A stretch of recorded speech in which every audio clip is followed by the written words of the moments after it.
Gente, obrigado pelo convite. A minha agenda é igual a de vocês. Só que o meu irmão mora... A minha família é de Araçatuba. E meu irmão fala que eu não apoio em nada a publicidade do interior. Eu falei, pô, como não? Né? Aí ele falou, cara, você tem que vir para cá, tem que vir para cá de todo jeito. Aí surgiu o convite da LED, da Kátia. Eu falei, pô, vou pagar minha promessa de vida, hein? Mas pelo menos uma vez por ano eu vou para Araçatuba, então eu estou próximo de vocês aqui e entendo a dificuldade que vocês passam do ponto de vista de alavancagem do negócio de vocês de mídia e publicidade, até mesmo com um contato mais contemporâneo em relação à educação. Então é um prazer estar aqui, não é questão de agenda. Eu acho que tem uma obrigação nossa, estando em São Paulo, estando em outro lugar, de compartilhar esse conhecimento com vocês. Eu vou perder pouco tempo sobre mim, mas só para vocês entenderem. O mais importante é que eu sou pai da Alexia. E o fato de eu acordar todos os dias e estar aqui é porque eu tenho hoje uma filha de 5 anos, ela que basicamente keep walking. Além da Alexia, eu sou presidente do IAB, que é o Interactive Advertising Bureau. Então é uma entidade que regulamenta basicamente todas as mídias digitais de forma global. É como cresce, CRM. Então tudo que vocês basicamente vão trabalhar um dia em termos de mídia digital vai acabar sendo regulamentado pelo IAB, né? O IAB tem 5 presidências e eu represento a vertical de anunciantes lá. Até 2016 eu fui responsável pela marca Citroën, fiquei 16 anos lá, e em 2016 a Sky me chamou para estruturar a área de marketing digital e e-commerce deles. Então hoje eu sou responsável pela parte digital e por ser parte da AT&T eu também sou responsável por um produto deles que não tem no Brasil, só tem em Latam, que se chama DirecTV Go, que é um concorrente da Netflix. Tá? O resto é bullshit. Né? E eu vou tentar passar um pouco de conhecimento para vocês aqui. Olha só, eu fiz uma palestra, na verdade eu peguei um material da própria Lemonade School e eu decidi fazer uma palestra quase no formato de uma aula, que eu acho que vai ser um pouco mais... vai trazer um pouco mais de resultado para vocês, do que ficar falando de cases, de coisas que são glitter. Ó. Então eu estruturei a palestra como uma aula, mas claramente de uma forma mais leve, porque a gente vai ter no máximo 50 minutos aqui. E a ideia é que eu passe aqui pelo menos 7 ou 8 práticas para que vocês possam fazer o que a gente chama de planejamento de gestão de cross-mídia. Tá? Quem trabalha com mídia aqui? Publicidade? Tem alguém que trabalha com mídia? Uma parte, né? Então, olha só, se eu falar qualquer merda ou qualquer termo que vocês não entendem, vocês podem parar. O que é isso aí? Aí eu explico para vocês. Tá bom? Porque eu fui numa tocada, tipo, vamos embora. Eles vão entender aquilo sem problema nenhum, tá? Então, se porventura eu falar alguma coisa muito peculiar, vocês falam, pô, mas o que significa isso aí? Eu vou tentar explicar, tá? Muito bem. Então, a primeira coisa que vocês vão ter que entender quando vocês forem fazer o planejamento do que nós estamos chamando aqui de cross-mídia é o significado desse treco, que basicamente cada vez mais está em desuso, tá?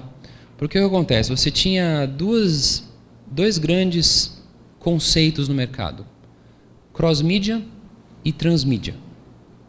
Transmídia basicamente era você adaptar códigos de comunicação. Então você criava, vamos pegar aqui um comercial de 30 segundos com uma determinada celebridade, com uma música, com um key visual ou com alguns elementos, e você tinha que adaptar isso para outras mídias. Então você modificava o código para que a mensagem fosse passada de uma forma clara, não importa o formato. Quando a gente fala de cross-mídia, e vocês vão entender por que isso está cada vez mais em desuso, o cross-mídia basicamente era você ter uma sinergia de produção e estratégia e você disseminar isso do jeito que ele foi criado para todos os outros canais. E você, hipoteticamente, acreditava que a somatória dos impactos que você tinha nas mídias distintas, isso ia gerar o que a gente chama de notoriedade. Cross-mídia no significado continua a mesma coisa. É você tentar de uma forma complementar, colocar sua comunicação em vários pontos de contato, com uma diferença. Entrou uma tecnologia aqui no meio. E isso mudou muita coisa, inclusive para quem produzia e para quem fazia mídia. Tá? Eu vou explicar um pouquinho isso aí. Então, a primeira coisa que vocês precisam entender é esse significado. Cross-mídia, a diferença básica entre cross-mídia e transmídia. E cross-mídia é algo que você vai claramente complementar com vários canais. Eu vou me aprofundar nisso, tá? Então, se vocês tiverem dúvidas, vocês param. A segunda coisa importante, e aqui já começa uma modificação clara, é o que a gente chamava de jornada, tá? Então, eu vou explicar para vocês a jornada anterior e vou mostrar a jornada atual. Aí vocês vão começar a entender por que cross-mídia teve uma mutação nos últimos 10 anos, tá? Isso aqui é um processo de compra e de comunicação bem tradicional. E aqui vocês podem usar qualquer exemplo. Calça jeans, carro, para quem vende mídia aqui, por exemplo, na hora que você estiver fazendo a correlação com anunciantes, você normalmente tem uma discussão com, eu estou chamando aqui de parceiro, né? Um grupo de pessoas que vai ajudar vocês a entender a tua necessidade. Então, eu preciso realizar determinada tarefa. Então, normalmente você discute aquele benefício que você quer adquirir com outras pessoas para entender qual o formato que você vai comprar para suprir aquela necessidade. E, obviamente, há 15, 20 anos atrás, a gente tinha um processo mecânico. A gente saía para procurar isso aí. E quando eu digo nós saíamos, não era só do ponto de vista de pegar o carro, de percorrer lojas ou fazer visitas, entre outras coisas. A gente tinha uma forma mecânica também de pesquisar. Eu pegava telefone, eu entrava no notebook, você tinha uma diferenciação e você percorria vários locais para tomar uma decisão. Depois que você fazia uma pesquisa por conta própria, ninguém fazia essa pesquisa para você, você tomava então um momento para discutir de novo as possibilidades que você tinha em mãos, e aí você voltava para aquele canal de comunicação e fechava o negócio. Então, isso aqui para muitas verticais ou para muitos modelos de negócio, dependendo da localidade que você mora, continua ainda muito físico, né? Quando você pega mercados talvez mais maduros, essa jornada ela ficou desse jeito. Então, o que acontece com essa jornada? Olha só, quando eu tinha essa jornada, fazer cross-mídia na essência, no significado que era, vou colocar minha comunicação em vários canais e tentar complementar ou tentar ter uma cobertura adequada com o meu cliente, era simples.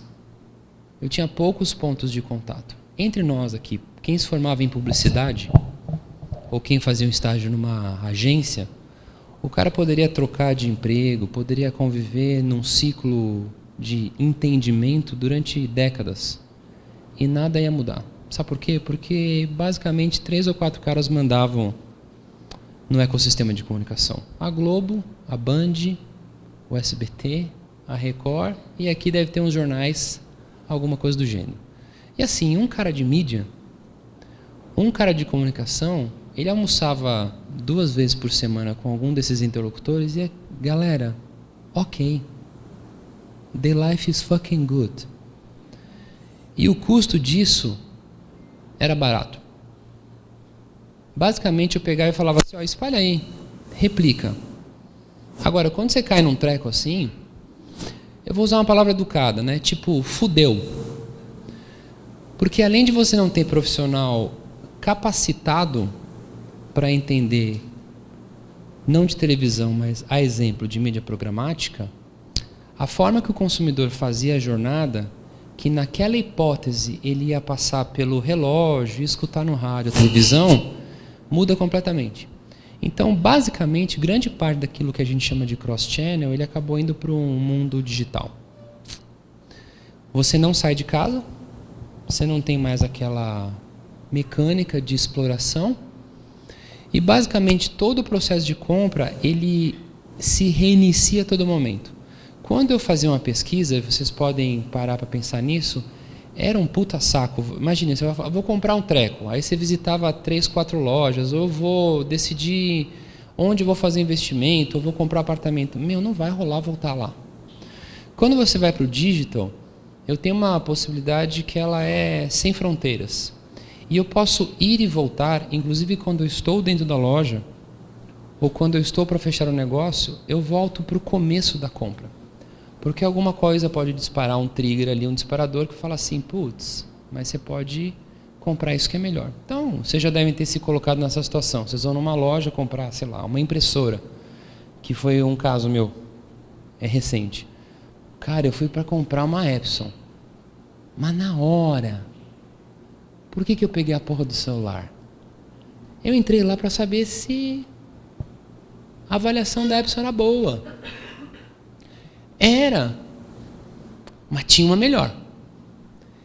E naquele momento, todo aquele meu processo de compra, que entre nós foi zero físico, foi totalmente digital. Ele começou do zero, passou pela consideração, pela pesquisa, e eu mudei completamente de marca em questão de minutos. Aí tipo, caguei para cross-channel, né? Agora, vocês precisam entender que esse cross, ele existe. Só que hoje, ele não é mais essa complementação de outdoor, rádio, jornal e portais ou os blogueirinhos da região. Grande parte dessas comunicações complementares, que nós estamos chamando de cross, elas estão pautadas em tecnologias distintas, com algoritmos distintos. E vocês precisam entender esse negócio. Senão vai dar merda. Hoje vocês têm inúmeras possibilidades de ter um aprendizado básico e funcional gratuito, via inúmeras entidades, tipo o próprio IAB. Então, se vocês não entendem de conceitos fundamentais como é que funciona um algoritmo numa jornada digital, meu conselho para vocês aqui é just fucking do it. Porque senão meu irmão vai falar por que vocês estão morrendo aqui. E aí vai ser difícil, né? Vai ser dolorido. Então, vamos na minha cronologia aqui, né? Primeiro, entender o significado. Segundo, vocês precisam entender que o processo de compra, onde eu colocava os canais de comunicação naquele itinerário do consumidor para fazer cross-channel, esse morreu. Aqui, ok. Fazer rádiozinha, jornal, fazer um outdoor, mas aqui o cara nem sai de casa mais. Então você precisa entender que é possível fazer isso, mas grande parte desse escopo vai estar em digital.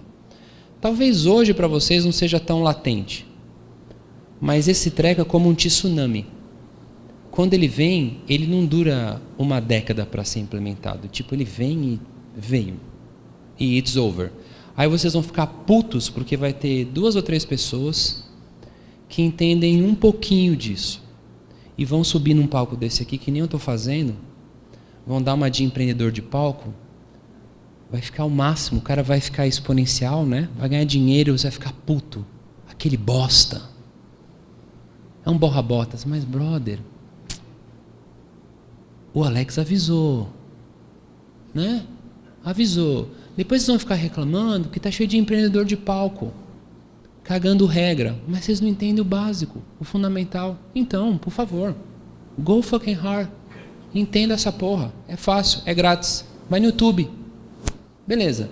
Terceiro, o cara que estiver planejando mídia, ou for lá vender a coisinha do cross-channel, para mim, que sou anunciante, não adianta mais vir com o papo com métricas de vaidade.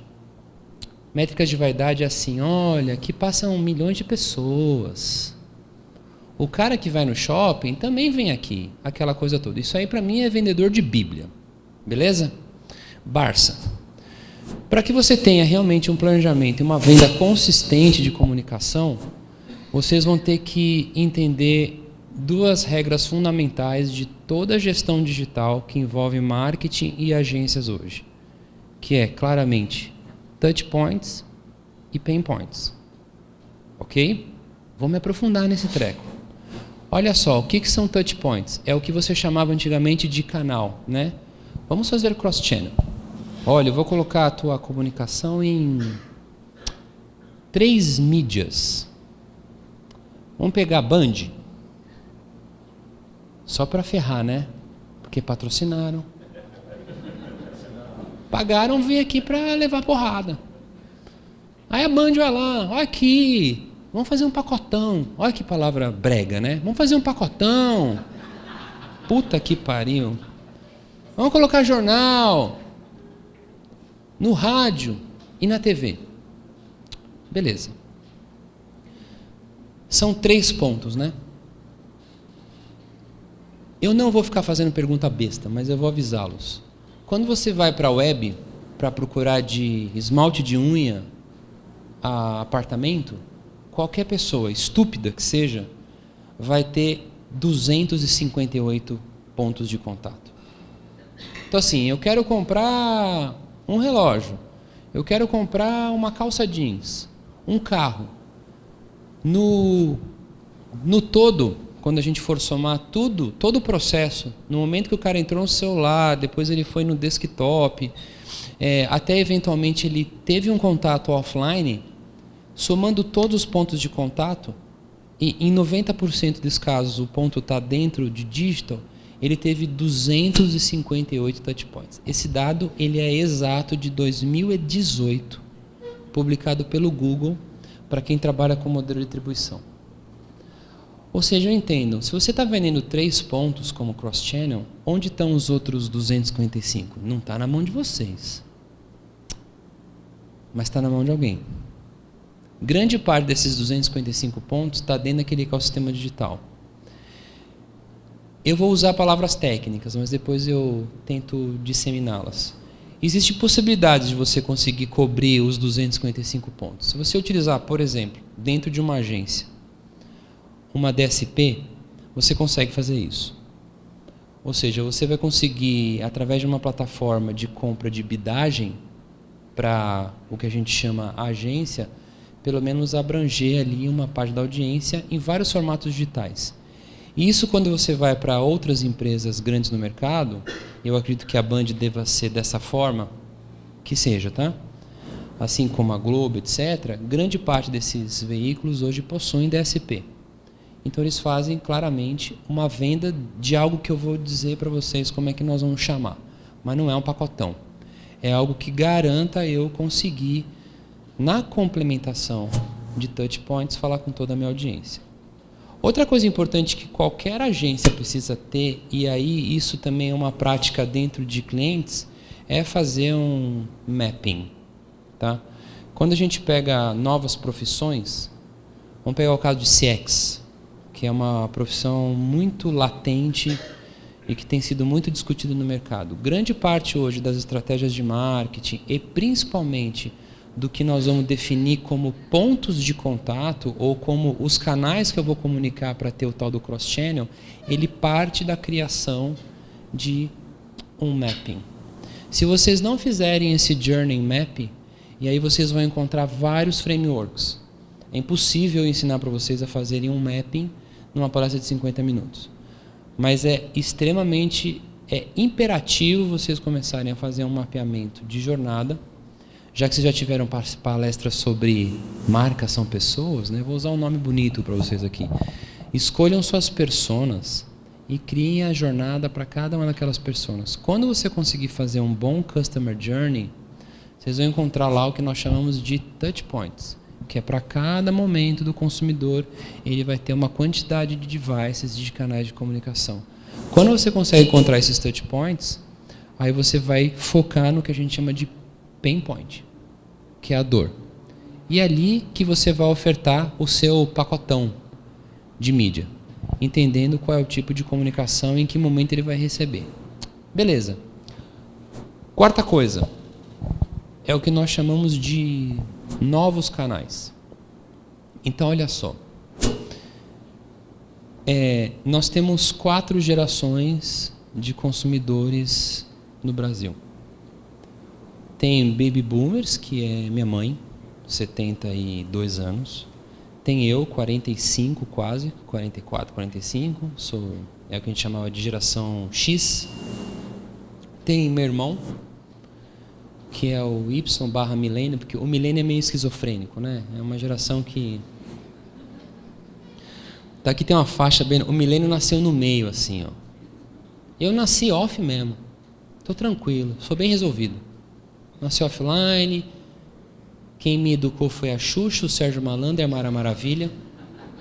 Então, meu status quo é lindo. O milênio fudeu, né? Porque ele nasceu aqui, ó, nasceu cagado, porque ele nasceu no meio do off e do on. Então é uma coisa esquizofrênica, né? Porque ele nasceu de uma geração offline, mas os amigos tudo on. Aí ele fala, cara, para onde eu vou?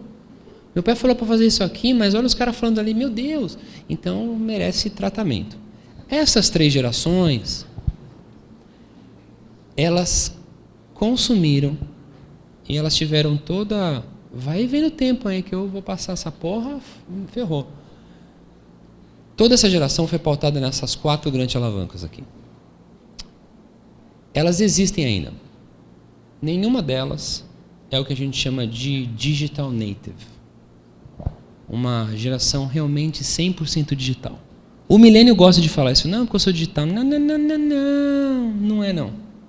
Digital native é minha filha, que tem 5 anos. É os adolescentes aí que a gente chama de geração Z, né? Ou geração Y. Muito bem. Essa geração, até os milênios, eles tiveram o antigo cross-media, ou pelo menos tiveram todo o way of life, toda a comunicação pautada nessas 4 grandes verticais aqui. Então, minha mãe muito mais impressa, basicamente, minha geração foi pautada por televisão. Quando você começa a ter os milênios, eles já são mais desktop, né? Eles já começaram a pegar um pouco dos notebooks.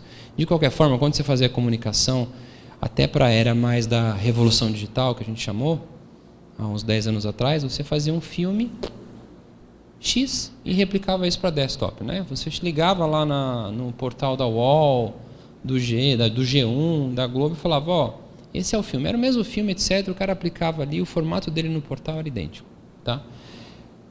Fazer mídia, cross-mídia e gestão de comunicação, assim, gente, it's fucking easy. O problema é que hoje é isso. E assim, só para vocês terem uma ideia, no Brasil, nós temos 3.000 players de mídia programática. 3.000 players de mídia digital. Dos mais variados possíveis. E aí não rola. Eu era feliz e não sabia, né? Quando você vem para cá, a questão aqui para você fazer o planejamento de cross-media, ou até mesmo para fazer um planejamento de comunicação convencional, não é só a dificuldade logística, mas tem um processo de educação e evangelização. Nós temos poucos profissionais no mercado que entendem, por exemplo, a funcionalidade de todas essas tecnologias. O problema é que elas estão aí. E estão sendo vendidas. De uma forma, às vezes, muito fácil, e aquelas que são qualitativas, às vezes o próprio interlocutor de comunicação e de mídia ele não consegue vender aquilo porque o anunciante ele não tem o entendimento para que serve aquele negócio. Tá?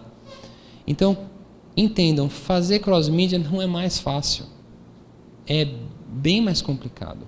Agora, a dica que eu dou para vocês é que não é nenhuma dica, tá? Talvez eu vou apaziguar, da mesma forma que eu apaziguei meu coração e mente. Dessas 3.000 tecnologias, a gente pode dividir, seja 3, 5.000, 15.000 tecnologias, 3, 4 grupos ali que são relevantes em digital. Quais são esses grupos e que vocês não podem deixar de ter, em hipótese alguma, dentro do ecossistema de cross-media de vocês? Search, que popularmente nós chamamos de Google.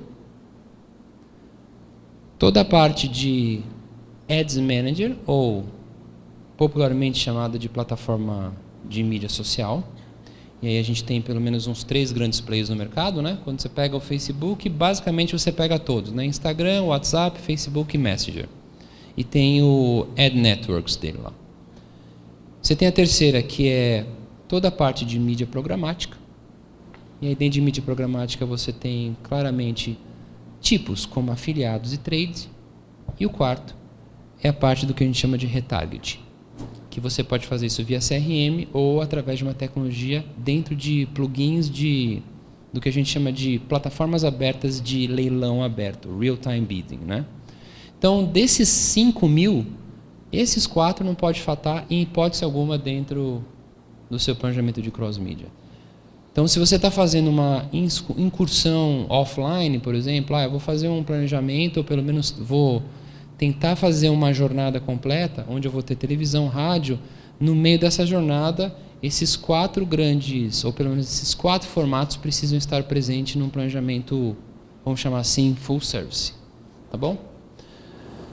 Existe um trabalho que é responsabilidade de cada um de vocês, que é um trabalho de educação e evangelização do entendimento desse ecossistema. Se vocês não... ninguém está pedindo para vocês se educarem em 3.000 tecnologias. Eu dei 4. Essas 4 já basicamente dão uma cobertura de investimento e relevância em 90% dos casos. Hoje o mercado digital basicamente está na mão de 2 players, Facebook e Google, e o restante está numa cauda longa ali, como Verizon, né? Você tem alguns afiliados como Brightroll e assim por diante. Tá? Quinto, esse talvez seja a maior mudança cultural ou menos estruturante, mas muito relevante. Para qualquer pessoa que for fazer comunicação ou for fazer um planejamento de mídia, aí tanto faz se é cross ou se é num sistema monolítico, você tem que parar de pensar no que a gente chama de vocação setorial e vocês precisam pensar no que a gente chama de ecossistema. Tá? Então, darei 2 exemplos, um do ponto de vista de mídia e um do ponto de vista de produto. Então, vocês imaginem o seguinte, quando eu tenho uma empresa que me procura, ou estou me colocando aqui como talvez como publisher, tá? Como vendedor de mídia, não como anunciante. Como eu me coloco como um supplier, seja uma agência, etc., e eu recebo um cliente que fala assim, olha, eu vendo tinta, eu vendo carro, ou eu vendo mídia exterior. Quando você faz uma comunicação para este produto ou para este serviço, você está fazendo o que a gente chama de vocação setorial, que é velho pra caralho. Demais. A partir do momento que você assume um discurso que você vende espaço publicitário, puta que pariu, é velho pra caralho. E qualquer empresa que vá para o mercado e que vocês aconselhem a ir para o mercado para vender produto ou serviço, what the fuck? Muda de agência. Simples assim. Todos aqui, sejam vocês fornecedores de mídia ou sejam vocês empresas, vocês precisam começar a ter uma mentalidade que a gente chama de ecossistema. Ninguém mais vende essa porra de produto ou serviço. Darei 2 exemplos. Vamos pegar o Quinto Andar. Aqui tem Quinto Andar, não? Tem? Mercado Livre, todo mundo conhece? Beleza? Quinto Andar foi duro para vocês, né? Tá bom, desculpa. Mercado Livre. Muito bem. Tentem fazer uma correlação, inclusive para quem vende algo, tá? O Mercado Livre, ele é uma empresa digital, né? É um marketplace. Ele surgiu, acho que, eu não sei quantos anos ele fez agora, mas eu acho que é mais de uma década já, muito mais, porque eu acho que ele é uma empresa de fora. Ele tinha um produto, um serviço, que era o marketplace dele. Então ele tinha uma plataforma que foi copiada do eBay, e ele vendia lá produtos, né? Você pode entrar lá e fazer a comercialização de produtos. Da mesma forma que o Quinto Andar, lá em São Paulo, é uma empresa que nasceu vendendo apartamento pela web. Aqui vocês devem ter com certeza algum site na região que faça isso, certo? Você não precisa mais sair de casa para alugar um apartamento ou comprar um apartamento. Então, o pensamento de ecossistema, que é toda a catequização que vocês vão ver das mídias, a exemplo, o Google, o Facebook, a Verizon e assim por diante, é isso que eu vou falar para vocês. O cara, ele quando vai alugar um apartamento ou quando ele vai comprar algo no marketplace, ele tem muitas outras necessidades que não faz parte do core business, por exemplo, do Quinto Andar, nem do Mercado Livre. Assim como talvez não fizesse parte do core business da Band. Só que o cara tem aquele pain point, aquela dor. Empresas mais sábias, como é o caso dessas duas que eu estou citando, elas transformaram o que era um simples marketplace num ecossistema de soluções. Então, quando você vamos pegar o caso dos dois, tá?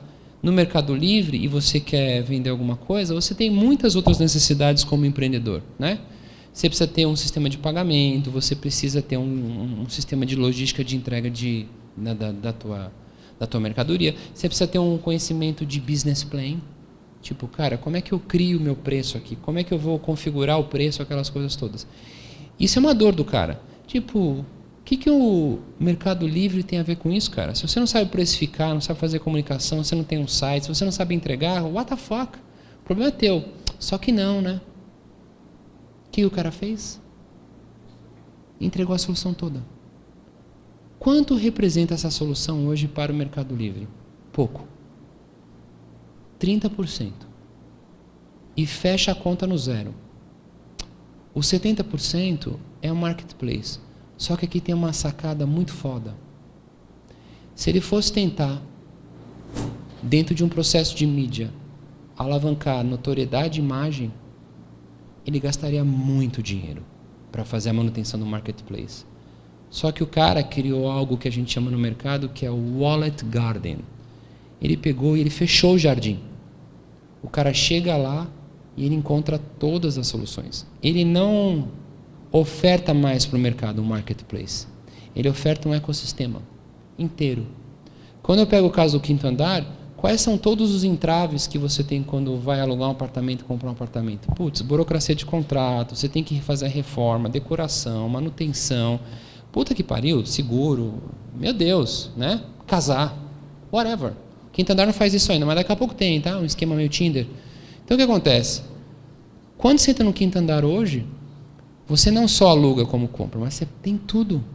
Eles têm um sistema impressionante. Ele, no contrato que ele assina de locação, ele já faz um acordo com o dono, o proprietário do imóvel, para ter meio que uma parte do aluguel resguardado por mês. E ele faz uma conta de chegada de 24 meses, ele entrega aquela grana para você reformar o apartamento. É muito doido isso. O cara fala assim, estou fechando um contrato de 24 meses, o aluguel é R$1.000, então você vai pagar na verdade 900 e eu vou te adiantar 2.400 para você fazer a reforma do teu apartamento. Ele faz essa transação em um clique. Isso é entregar um ecossistema. O mesmo deveria ser para nós, marketing e publicidade. Só que a gente não faz isso. Nós temos uma quantidade gigante de agências, de veículos de mídia e de empresas, anunciantes, que continuam vendendo o quê? Produto e serviço. E é isso. O que você vende? Mídia. Caguei. Você falar para minha filha que é digital native, caguei para você. Eu não quero comprar só mídia. Eu quero comprar o whole packet. Quero comprar tudo. Então, é muito importante que vocês entendam isso. A gente fez eu participei de um processo de gestão de mídia e transformação digital com a Souvenir. E a Souvenir tem essa preocupação, porque a Souvenir vende tinta. Mas quem compra tinta está querendo comprar um ecossistema que é morar. E quando você pensa no ecossistema morar, muita coisa está em torno de morar. Você tem aluguel, contrato, eletrônicos, entretenimento, limpeza, decoração. Então, você tem que começar a ver o teu negócio não mais como vocação setorial. E quando você começa a pensar em ecossistema, entendam que muda o tal do cross-media. Como é que você vai disseminar a comunicação desse ecossistema, dessa solução em todos os seus pontos de contato? Do ponto de vista de formato de comunicação, muda. É completamente diferente. Outra coisa aqui que, para quem trabalha já com mídia social, e aqui na verdade é uma dica que eu vou dar para vocês vão ver muito esse tema nos próximos anos. A gente sempre considerou as plataformas digitais como plataformas de comunicação e ponto. Só que hoje dentro, principalmente do ecossistema de mídia social, você tem o que a gente chama de comunidades. E aí, quando a gente fala de comunicar em vários canais, a comunidade virou um canal. Então vocês vão começar a ver um movimento muito interessante no mercado, principalmente dos grandes players de mídia social, que eles vão começar a ofertar comunicação dentro das comunidades. Então você vai ter que elaborar ações e conteúdos para usar o canal comunidade, conversar com a sua comunidade. Aqui é uma ação dentro de uma comunidade que chama Dog Selfie Fail. Ou seja, é uma comunidade que ela expõe a dificuldade de você conseguir tirar uma selfie com o teu cachorro. Toda vez que você vai tirar uma selfie com o teu cachorro, ele obviamente está naquele momento retardado que vocês devem conhecer para quem tem cachorro, né? Simples, a Purina foi lá e criou um petisco câmera. E você gruda o petisco no celular e você aponta e o cachorro fica olhando para aquele petisco enquanto você tira a foto. Isso foi uma campanha claramente divulgada em vários canais, inclusive nos canais tradicionais, entendam. Na hora que a Purina vai lá e cria, depois vocês podem ver o case, é fantástico, como ideia muito boa. Se vocês me perguntarem se vendeu mais Purina ou não sei, mas como ideia muito boa. Eles fizeram canais tradicionais como trade. Se você vai num pet shop, é uma loja física aquele negócio. Está lá a campanha, na embalagem, etc. Só que tem um canal de comunicação que ninguém explorava até 2 anos atrás, que nós chamamos de comunidade, e essas comunidades são fechadas. Tá? Vocês devem ter grupo de WhatsApp, né? O mesmo potencial que nós temos hoje na exploração em comunicação dentro de WhatsApp, esses caras vão começar a ter. Então vocês precisam considerar isso como um canal, como um formato dentro daquele processo de mídia de cross. E aí, mídia como ecossistema. Se a gente está falando de um ecossistema que é pautado em anunciante, em serviço, por que não a gente tem um ecossistema para mídia? Percebam, por exemplo, o caminho do Spotify. O Spotify, ele era uma plataforma somente de streaming de música, né? Hoje você já começa a ver um movimento dele para se tornar um ecossistema de entretenimento musical. Então, dentro da plataforma você tem vídeo, você tem shows, você tem cursos. O problema é que o grande mainstream da publicidade e do marketing nacional não faz com a mesma velocidade esse caminho que o Spotify faz. E muitas vezes, por ignorância, traduzem essa palavra ignorância como simplesmente não saber que é tão fácil ser feito. Então, quando você vai vender mídia, você tem que pensar que você trabalha numa empresa de mídia que ela tem soluções. E essas soluções elas podem ser muitas dentro de um ecossistema. Então, se eu tenho uma rádio, eu posso ter um podcast. Eu posso ter a transmissão dos programas dentro de redes sociais. Eu posso ter eventos, assim como eu posso ter o mesmo programa de rádio transmitido para televisão e vice-versa. Então, please, não vendam mais os pacotões. Eu acho que tem uma oportunidade muito grande e a tecnologia ela se tornou enabler, né, facilitador para isso, onde você pode ter todo um ecossistema de soluções do ponto de vista de cross-mídia. Quando vocês fazem um evento desse, o papel da agência sempre foi um papel de planejamento e um papel de ser fonte primária da inovação. Todas as agências, sem exceção. Não posso falar da LED, mas talvez seja isso também. Todas perderam essa essência. Perderam.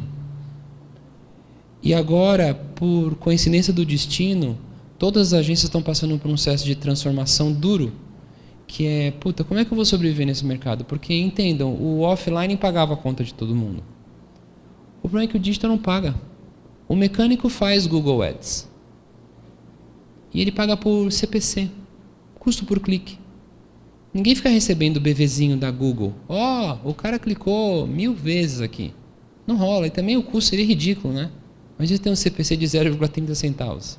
Melhor você ir no Google AdSense, registrar teu site e ganhar centavos, né? Ou abre um canal no YouTube. Então, as agências perderam isso, se tornaram vendedores de mídia. Só que hoje, decorrente desse pequeno problema financeiro, muitas agências estão retornando à sua essência, que é tentar ser fonte primária de inovação, de insights, de planejamento. E a mídia, by the way, está ali. Ela não é mais protagonista, ela é importante, ela facilita e ela vai estar pautada em tecnologia. Então isso é importante vocês entenderem, inclusive para quem trabalha diretamente com mídia. Sexto, que isso é um caos para qualquer criador, principalmente quem fazia. Como é que funcionava a cross-mídia? Fiz um comercialzinho de 30 segundos, vou lá adaptar, fiz uma campanhazinha impressa, joga no relógio, joga na televisão e assim por diante. Só que o problema é que hoje a comunicação, basicamente, ela é criada dentro de um patamar que nós chamamos de mobile only. Tá? Então, vamos explicar. A gente teve duas eras, ou três eras de mutação criativa. A gente teve o digital, por si só. Então, a gente teve um momento onde se discutia muito criação de conteúdo para mídia social. Então, a gente começou a ver o surgimento de coisas esquisitas, né? YouTubers, por exemplo. Né? Aí, toda vez que alguém vem falar para mim assim, aquilo é uma bosta, eu falo assim, bem, então eu não sei o que é o BBB. Né? Me digam. Entendam uma coisa, programa de qualidade é aquele que gera audiência. Pode ser uma merda, mas gerou audiência, cara, é uma puta qualidade. Então, na hora que você olha o YouTuber, ele tem uma relação de transparência e de muita realidade com todo mundo. E aí cria uma conexão emocional que nenhuma novela da Globo, nenhuma novela da Band, do SBT, da Record conquistou. Nem Deus teve essa conexão emocional. Agora, uma pessoa normal vai lá com seus códigos, tudo, ela vai e fala e conquista. Esses caras, eles mudaram o que a gente chama de pensamento de produção criativa. Empresas como grandes grupos de televisão começaram a olhar para aqui e falar assim, olha só, nós estamos gastando 1 milhão por episódio e tem um cara que está gastando 0 com o celular de merda na mão e está tendo mais audiência do que a gente. Aí começou a mudar a história. Aí nós tivemos uma segunda era, que é o que nós chamamos de mobile first. Essa era, a gente começou a fazer uma catequização no mercado, pedindo, pelo amor de Deus, começa a criar também peças para mobile. Ninguém pediu para vocês começarem a criar a partir do mobile. Todo mundo começou a falar, comecem a criar peças para mobile. Então você pode fazer teu filme de 30 segundos, gastar milhões, aquela coisa toda, mas pô, faz uma pecinha aqui para o mobile. E o cara fez. Foi duro. Põe legenda, imagina sem som, faz um formato vertical, etc. e tal. Nós chegamos no momento agora que é uma terceira etapa, que é o que a gente chama de mobile only. E aí quando você fala de mobile only, toda aquela estrutura que eu mostrei lá de 3.000 players, que são os novos canais para que vocês possam fazer mídia, tudo aqui no 80% dos casos é só via mobile. Simples. O Instagram tem app, você consegue fazer alguma coisa no Instagram que não seja mobile? Nenhum app de rede social hoje é criado que não seja mobile. Basicamente deram um give a shit para o desktop. E aí claramente é muito difícil, é evidente que é muito difícil para um criativo pensar no que a gente chama de mobile first. Né? Então você imagina uma empresa como a minha que tem um contrato com a Gisele Bündchen e os caras sempre criaram campanhas maravilhosas com a Gisele. E este ano, pela primeira vez, o briefing para a FCB, que é a nossa agência, tudo bem, a Gisele chega agora dia 3 de dezembro, nós temos que criar uma peça que seja mobile first. E tipo, uma peça mobile first é uma peça que obrigatoriamente vai ter que reter a atenção de vocês em 3 segundos e vai ter uma duração de 10. E assim, dói. Dói. Porra. Peraí, deixa eu entender um negócio. Olha o criativo, né? Ganhando muito. Peraí, deixa eu entender. A gente paga um cachê legal para ela, hein? Dezenas de milhares de reais por ano. Ela vem 3 vezes no ano. Cada vez que ela vem, ela tem, por contrato, 5 dias que ela fica aqui. E você quer que eu pegue e crie uma peça que vai ter 10 segundos? Isso. E se puder colocar umas tipologia, ela fazendo umas caretinhas e tal, puta, aí eu acho que é show. Aí assim, uma agência tradicional olha aquilo e fala, né? Você lembra do urso Burley, do Pica-Pau? O cara não sabe para onde ir. Isto é mobile first. Isto, a baby boomers, a X e a millennial nunca vão entender. Esquece. Mas esses caras vão morrer. Essa geração toda vai morrer. Agora, a minha filha de 5, e aí eu quero que vocês imaginem que daqui 10 anos ela estará com um cartão de crédito 11 nas mãos. É essa geração, tipo, galera, 10 anos passa assim, né? É essa geração que vai sustentar o mercado. E aí o seguinte, essa geração só existe essa linguagem. Hoje, eu não sei amanhã, mas hoje eu digo, todos vocês clicam 200 vezes nessa porra e a retenção de vocês não passa de 5 segundos. E eu tenho que colocar uma frequência de 14 vezes aquele negócio passando no teu celular para você conseguir lembrar de Sky. Então, é duro. Aqui é uma coisa que a gente utiliza muito na Sky e eu acho que vocês podem correr atrás do ponto de vista de mobile. Isso aqui é um processo que a gente chama lá de Creative Shop. A gente reúne a empresa inteira num processo de metodologia ágil. A gente cria 3 grupos, um para notoriedade, que é aqui em cima, outro para consideração e pesquisa e outro para call to action. E cada grupo tem a obrigação de sair de lá. A gente entrega folhas de papel com o wireframe mobile e a gente precisa sair de lá com as peças, tá? Para cada etapa a gente cria uma peça mobile. Então, se vocês estão na agência de vocês, ou na empresa de vocês, ou até mesmo na universidade de vocês, procurem entender como é que funciona um Creative Shop. Não é um design sprint, é um momento de criação onde você estrutura a criação em mobile first por etapa, tá bom? Aqui é um caso que eu acho que eu deixei que ele é público e é bem legal vocês entenderem o que eu estou dizendo do ponto de vista, já que nós estamos falando de cross-media, né? Esse é um case muito famoso, mundial do Facebook e do Instagram, que é o Cubanisto, e vocês vão encontrar nesse case toda uma jornada que é mobile first. Vocês vão olhar e falar assim, meu Deus, isso é mundialmente conhecido, vocês vão achar esquisitérrimo, mas é que eu acho necessário vocês entenderem qual é o código e como é que funciona essa complementação de canal dentro de uma jornada, tá bom? Cubanisto. 7. Cross para memória estrutural. Então, olha só, eu comentei com vocês que o exemplo do Mercado Livre, o Marketplace, ou o próprio Quinto Andar, ele é 70% do negócio e 30% é o que a gente está chamando de cauda longa, tá? Por que eles usam tanto investimento nesses outros canais ou nesse ecossistema? Porque, olha só, no final, o que importa para todos nós aqui, seja agência, anunciante ou seja veículos de mídia, é uma palavrinha que se resume à notoriedade. Então, assim, você pode ter a melhor marca do mundo, você pode personificar a tua empresa, né, Apple, nossa, que linda aquela empresa, uma pessoa maravilhosa, criei uma persona show. Mas entendam, sem notoriedade, vocês não são porra nenhuma.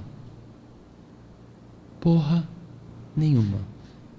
Se as pessoas não lembram de você, cagamos para você. Então entendo, eu tô nem aí como um dos representantes de uma das maiores empresas de telecom. Vou falar sério, tá? Se a Gisele vai estar bonita ou não. Eu só preciso de uma coisa. Que ao querer comprar TV por assinatura ou qualquer coisa dentro do ecossistema de entretenimento, no mínimo, vocês lembrem de Sky. Então, assim, vamos pegar um comparativo. Todo mundo viu a campanha do Mac? Legal, né? Branding. Eu tenho uma puta inveja daquela campanha. Acho foda, foda. Foda. Eles gastaram uma grana. Aí vem o Burger King. Aí ele vai colocar na campanha um sanduíche suculento. Só que ele gasta o dobro de mídia. Quem vai vender mais? Aquela puta ação do Mac ou o Burger King? O Burger King. Então, no final do dia, a gente não pode esquecer isso. Uma puta marca, um bom market share, ele faz com notoriedade. E a cross-mídia, ou pelo menos vocês pensarem num formato de jornada, e talvez você, se dependendo do público de vocês, talvez essa jornada seja realmente interessante ela ser pulverizada, ela traz o que a gente chama de disponibilidade física e mental. Ou seja, quanto mais presente eu tiver em todos aqueles touch points que vocês viram lá, que eu falei do mapeamento de jornada, e quanto mais consistente eu for dentro desses touch points em relação à minha mensagem, eu vou gerando disponibilidade física e disponibilidade mental. O Mercado Livre, ele cria serviços em formato de ecossistema porque ele consegue, a todo momento que o cliente tem um problema relacionado ao aspecto vender algo, ele lembra de quem? Do Mercado Livre. E na hora que você oferta um serviço, por exemplo, como um gateway de pagamento, ou como uma ajuda de pricing, ou, por exemplo, como fazer tua comunicação, vocês entendem que se ele fechar a conta no zero, ele está saindo lucrando? Porque ele literalmente está gerando disponibilidade física e mental para gerar notoriedade, ao invés de pagar alguma coisa para um veículo convencional. Então é importante vocês pensarem nessa jornada como um todo e saber onde é que vocês vão colocar a comunicação de vocês, porque no final a cross-mídia ela acaba gerando o que a gente chama de memória estrutural, que nada mais é do que fazer com que em cada momento da tua vida você lembre de alguma forma daquela marca. E aí, de novo, cuidado. Quando eu falo lembrar de alguma forma aquela marca, vocês vão ficar pensando em fazer coisas lindas e maravilhosas. E, de novo, estou falando, o que importa é notoriedade. Eu só quero ser lembrado. Se eu for lembrado, tranquilamente eu sou capaz de passar por cima do Mac. Tá? Então, isso é mais barato do que, às vezes, a mídia convencional. E oitavo, e o fim, né? A gente encontra várias empresas no mercado de marketing, de mídia, de todos, da trinca, né? Anunciante, agência e veículos que falam, putz, meu negócio morreu, meu modelo de negócio acabou, né? Vamos pegar o caso de mídia impressa, que olha só que engraçado, é bem diferente aqui do interior. Quando eu comecei a conversar, acho que com a Kátia, né, sobre cross-mídia, eu falava assim, mas caralho, por que vocês querem falar de cross-mídia? E ela falava assim, não, porque aqui o negócio é forte. E aí eu deixava meu preconceito de lado e eu lembrava uma vez que eu tinha um concessionário quando eu trabalhava na Citroën, que ele era de Goiânia. Ele me ligou uma vez e falou assim, cara, tem um evento aqui que você tem que patrocinar. Eu falava, qual que é? É um campeonato de peteca. Aí, lógico, né, eu coloquei no mudo, eu falei, não aguento mais, eu estudei na minha vida, eu tenho que escutar isso. Aí eu falava, puta que pariu, o cara quer patrocinar um campeonato de peteca. Peteca. Aí eu falava assim, Sérgio, tranquilo, tal, manda a proposta. Mano, campeonato, sabe o baile da Vogue? Imagina o baile da Vogue. Rapaz, era o campeonato de peteca de Goiânia. De Goiânia.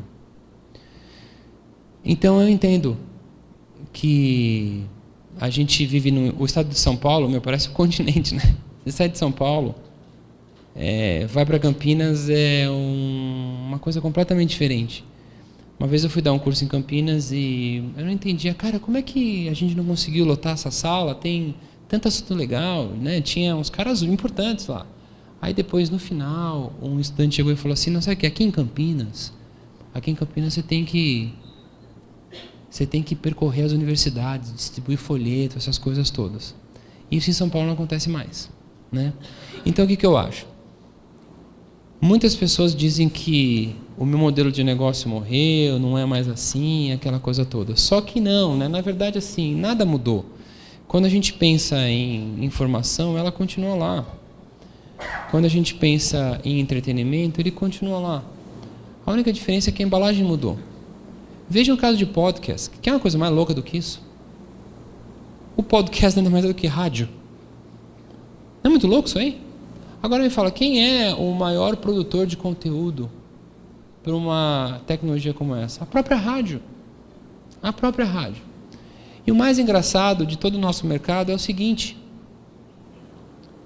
os grandes grupos de comunicação, eles olham aquilo e demoram para fazer algo que, do ponto de vista de investimento para eles, é muito fácil. E aí vem um moleque ou uma guria dentro de uma garagem, compra lá uma plataforma pronta, cria um podcast na cidade e tem uma puta audiência gigante.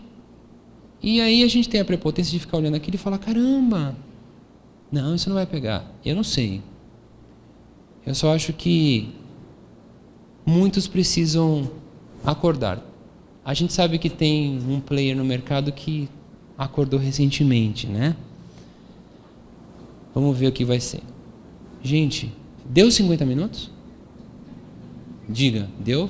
Deu certinho? Muito obrigado. Desculpa o palavrão. Eu tenho que fazer alguma coisa protocolar aqui? Não? Obrigado, Alex.